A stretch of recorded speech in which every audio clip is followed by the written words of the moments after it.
ಕಲ್ಲು ಪ್ರಕೃತಿ ಕಡಿದ್ರೆ ಆಕೃತಿ ಈ ಬಂಡೆ ಸಿಎಂ ಸಿದ್ದರಾಮಯ್ಯ ಜೊತೆ ಇರುತ್ತೆ ಅಂತ ನಿನ್ನೆ ಡಿಸಿಎಂ ಡಿಕೆ ಹೇಳಿದ್ರು. ಇದಕ್ಕೆ ಕೌಂಟರ್ ಕೊಟ್ಟಿರುವಂತಹ ಸಾರಾ ಮಹೇಶ್ ಬಂಡೆ ಸಿಎಂ ಹಿಂದೆ ಇರುತ್ತೋ ಮೇಲೆ ಉರುಳುತ್ತೋ ನೋಡಬೇಕು ಅಂತ ಕಾಲೆಳೆದ್ರು. ಇನ್ನು ಬಂಡೆ ಸಿಎಂಗೆ ಪ್ರಾಬ್ಲಮ್, ಬಂಡೆ ಯಾವಾಗ ಬೇಕಾದರೂ ಸಿದ್ದರಾಮಯ್ಯ ಮೇಲೆ ಬೀಳಬಹುದು ಅಂತ ನಿಖಿಲ್ ಕುಮಾರಸ್ವಾಮಿ ವ್ಯಂಗ್ಯವಾಡಿದ್ರು. ಕಲ್ಲು ಬಂಡೆ ಅಂತ ಹೇಳಿ ಮಾಧ್ಯಮದವರು ಹೇಳಿದ್ರು. ಕಲ್ಲು ಪ್ರಕೃತಿ ಕಡದರೆ ಆಕೃತಿ, ಪೋಷಿಸಿದ ಸಂಸ್ಕೃತಿ.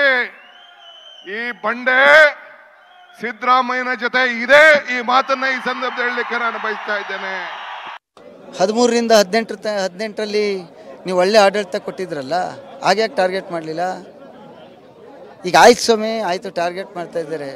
ಈಗ ನಿಮ್ಮವರಿಬ್ರು ಯಾಕೆ ಜೈಲಲ್ಲಿದ್ದಾರೆ ಹೇಳಿ, ಹೇಳಬೇಕಲ್ಲ. 16 ನಿಮ್ಮ ಹಣ ಯಾರ ಹೆಸರನ್ನ ಬಂದು ಅಧಿಕಾರಕ್ಕೆ ಬಂದ್ರಿ, ಅವ್ರ ಹಣ ಇವತ್ತು ಚುನಾವಣೆಗೆ ಬಳಕೆ ಆಗಿದೆ ಅಂತ ಮಾತನಾಡ್ತಾ ಇದ್ದಾರಲ್ಲ, ಅದು ನಿಮ್ಗೇನು ಮನಸ್ಸಿಗೆ ಅನಿಸ್ತಾ ಇಲ್ವಾ? ಈಗ ನೆನ್ನೆ ಇಲ್ಲೆಲ್ಲ ಫ್ಲೆಕ್ಸ್ ಹಾಕಿದ್ದೀರಲ್ಲ, ಅದರಲ್ಲಿ ಯಾವ್ದು ಸುಳ್ಳು ಯಾವ್ದು ಸತ್ಯ ಅಂತ ಈಗ ಹೇಳ್ತೀವಲ್ಲ. ಚುನಾವಣೆಗೋಸ್ಕರ ಈ ರೀತಿ ಕಪ್ಪು ಚುಕ್ಕಿನ ಹಚ್ತಾ ಇದ್ದೀರಿ ಅನ್ನೋವಂಥದ್ದು ಈಗ ಅದು ಗೊತ್ತಾಗುತ್ತಲ್ಲ. ಈಗ ಇಲ್ಲಿ ಅವರೇ ಹೇಳ್ತಾರೆ, ಈಗ ಗೊತ್ತಾಗತ್ತೀಗ. ನಾವು ಬರೀ ಮಾತಲ್ಲಿ ಹೇಳಲ್ಲ, ದಾಖಲಾತಿಗಳು ಕೊಡ್ತೀವಿ. ಸಮಸ್ಯೆ ಸಿದ್ದರಾಮಣ್ಣನಿಗೆ, ಬೇರೆ ಇನ್ಯಾರ ಸಮಸ್ಯೆ ಇಲ್ಲ.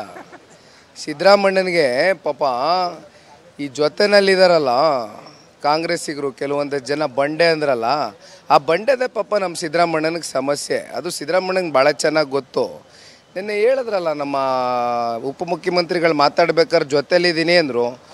ಪಾಪ ಸಿದ್ದರಾಮಣ್ಣನ ಮನಸ್ಸಲ್ಲಿ ಗೊತ್ತು ಯಾರ ಜೊತೆಲಿದ್ದಾರೆ, ಯಾರ ಜೊತೆಲೇ ಇದ್ದಂಗೆ ಸುಮ್ಮನೆ ಮುಖವಾಡ ಧರಿಸ್ಕೊಂಡು ಯಾರು ಪಾಪ ಏನೇನು ಮನಸ್ಸಿನಲ್ಲಿ ಏನೇನು ಲೆಕ್ಕಾಚಾರಗಳು ಮಾಡ್ಕೊಂಡಿದ್ದಾರೆ ಅಂತಕ್ಕಂಥದ್ದು ಇವತ್ತು ರಾಜ್ಯದ ಜನತೆಗೂ ಕೂಡ ಅದರ ಅರಿವಿದೆ. ಪಾಪ ಬಂಡೆ ಈಗಾಗಲೇ ಟವಲಾಸ್ಕ ಕೂತಿದ್ದಾರೆ ಮುಖ್ಯಮಂತ್ರಿ ಸೀಟ್ಗೆ, ಕುರ್ಚಿಗೆ.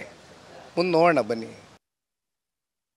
ನನ್ನ ವ್ಯಕ್ತಿತ್ವಕ್ಕೆ ಕಪ್ಪು ಮಸಿ ಬಳಿಯಲು ಬಿಜೆಪಿ ಮತ್ತು ಜೆಡಿಎಸ್ ನಾಯಕರು ಪ್ರಯತ್ನ ಪಡ್ತಿದ್ದಾರೆ ಅಂತ ಸಿಎಂ ಸಿದ್ದರಾಮಯ್ಯ ಇವತ್ತು ಕಿಡಿಕಾರಿದ್ರು. ಮೈಸೂರಿನಲ್ಲಿ ಮಾತನಾಡಿದ ಅವರು, ಮೈತ್ರಿ ನಾಯಕರು ಸುಳ್ಳು ಆರೋಪ ಮಾಡಿ ಪಾದಯಾತ್ರೆ ನಡೆಸುತ್ತಿದ್ದಾರೆ ಅಂತ ಗುಡುಗಿದ್ರು.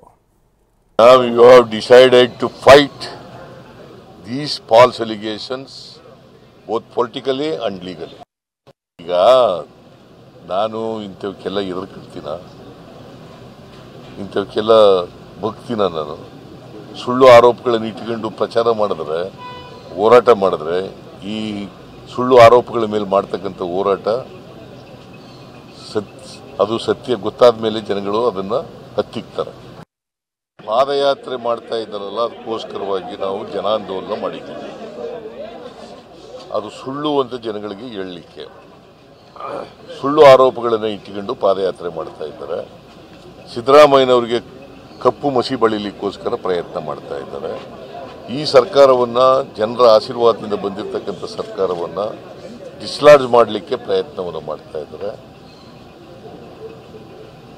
ಅವರು ಸಿದ್ದರಾಮಯ್ಯನವರಿಗೆ ಕಪ್ಪು ಮಸಿ ಬಳಿದು ಅವರನ್ನು ರಾಜಕೀಯವಾಗಿ ಅಳೆದರೆ ನಮಗೆ ಅನುಕೂಲ ಆಗ್ತದೆ ಅಂತೇಳಿ ಭ್ರಮೆನಲ್ಲಿದ್ದಾರೆ. ಅವರ ಹಗರಣಗಳು ಬೇಕಾದಷ್ಟಿದ್ದಾವೆ. ಅವೆಲ್ಲನೂ ಕೂಡ ಎಕ್ಸ್ಪೋಸ್ ಮಾಡ್ತೀವಿ ನಾವು. ನಿನ್ನೆ ಕೆಲವು ಹೇಳಿದ್ದೀನಿ, ಇನ್ನೂ ಕೆಲವೆಲ್ಲ ವಿಚಾರಣೆಯಲ್ಲಿದ್ದಾವೆ.